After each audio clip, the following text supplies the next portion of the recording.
Се формализираше соработката меѓу Македонија и Европската инвестициона банка. По децении присуство во државава и инвестирано 1,6 милиарди евра во македонската економија и општество. Денеска беше потпишан договор со кој оваа банкарска институција на Европската унија доби седиште во државава. Од ДЕИП најави интензивирање на соработката во неколку сектори, односно кредитирање на проекти. Like to specifically mention our interest, for example, in the wastewater treatment in the capital of Skopje. And through our partnership with the Development Bank, we have provided 650 million euros in finance to small and medium-sized enterprises, especially in Macedonian companies.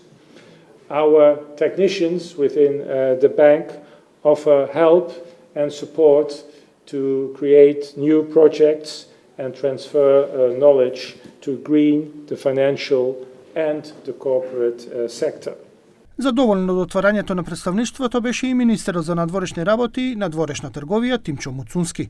Кредитите има за повеќе сектори како што е енергетиката, безбедноста, транзицијата кон обновливи извори, поврзување не само во држава, туку и со соседните држави, како и за сигурно снабдување со вода и санитарни услуги. Целта е со овие пари да го забрзаме нашиот пат кон Европската унија. Отварањето на ова представништво ќе овозможи поблиска координација, поефикасна имплементација на проектите и уште поголем пристап до техничка и финансиска поддршка што ги нудат европските институции.